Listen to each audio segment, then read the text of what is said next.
we've been collaborating between Queen's and National Museums NI over a number of years around public histories and global objects. And we became aware that there was a significant Chinese collection here that was very precious but hadn't really been accessed by the Chinese community living in Belfast. And we wanted to work with National Museums NI to bring Chinese voices to the interpretation of those objects. And that led to a partnership with the Chinese Welfare Association and Avala Media. I found this project is very meaningful because this project is not just like we're sitting here and showcasing things to people or explaining Chinese culture to people. It's not just like that. It is more creating spaces so where experiences like ours can be placed side by side, not compare them, but from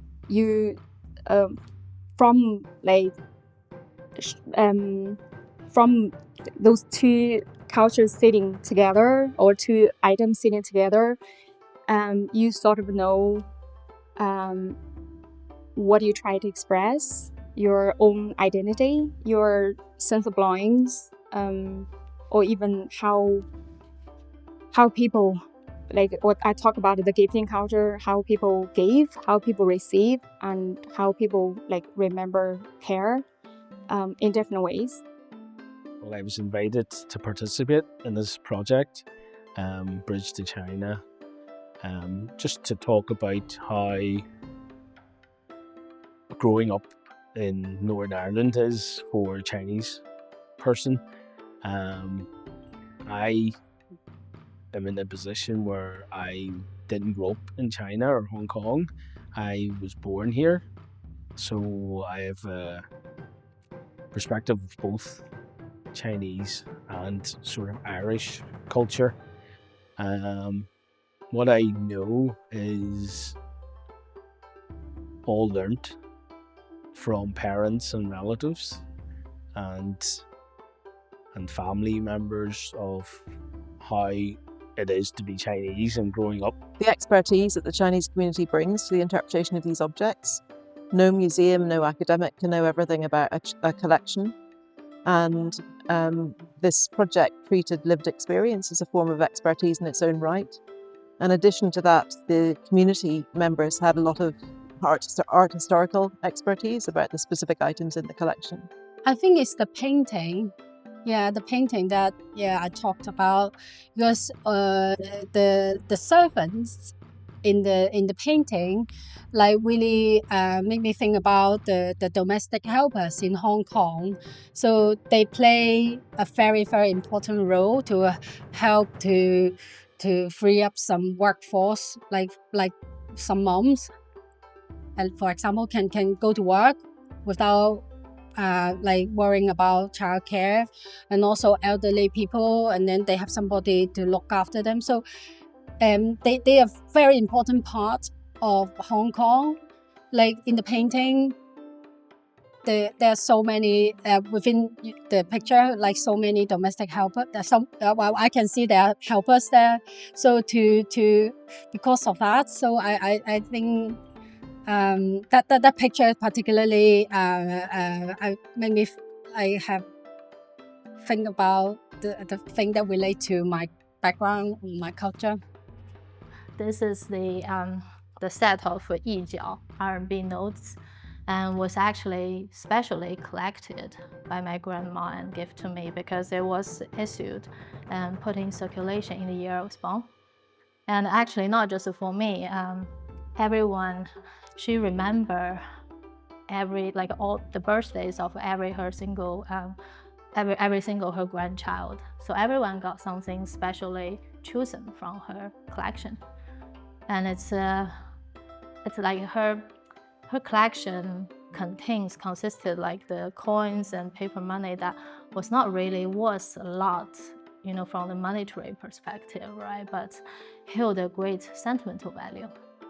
And it's much like what she did for her children and grandchildren, right? Small, like given on the ordinary days through small things, day by day and year after year. But like it's all these small things actually became the most, like some part of the most beautiful parts of our childhood memories. So this is why I feel like a great thank you to this project. Actually, really helped me to kind of reflect, give me the opportunity to reflect on some of my connections with my families back in China, and also give me the opportunity to write something to kind of in gratitude and in remembrance of my grandma. And also, it is also very interesting to listen to the folks in the local Chinese community to kind of join the discussions with them and see their stories with the like how they reflect and their connections with the museum objects and how they link those to their own like previous experiences and their own life. So it's a great project. I really enjoyed it. Well, it's been a really joyous project to work on, and I think the relationships and those friendships that's been made with the partners have been, for me, the highlight. And I think that that's going to, serve us well in the future, because all the partners brought with them different expertise. Queen's with their expertise in research, Avila Media with their digital production and community engagement, and the Chinese Welfare Association have so much knowledge and information about the Chinese community in Northern Ireland. I think, it just made the whole project more sustainable and also more innovative, I think, as well. I think, we've all come together in a united front to build what I think is like a really good inclusive heritage practice, and something that I'm really proud to be part of. It's a very interesting project. And the first time I saw the Art Museum has a pair of line, and was really, my eye was opened up and thought, wow, I didn't realize it's a Chinese, a very, traditional culture. It's in the Art Museum. Even I have two set of a paired line myself. So I think this Bridge of China project is really opened the window to show the local people understand the Chinese culture and the traditions, and give the opportunity even for us to study our culture even deeper and share with the local people.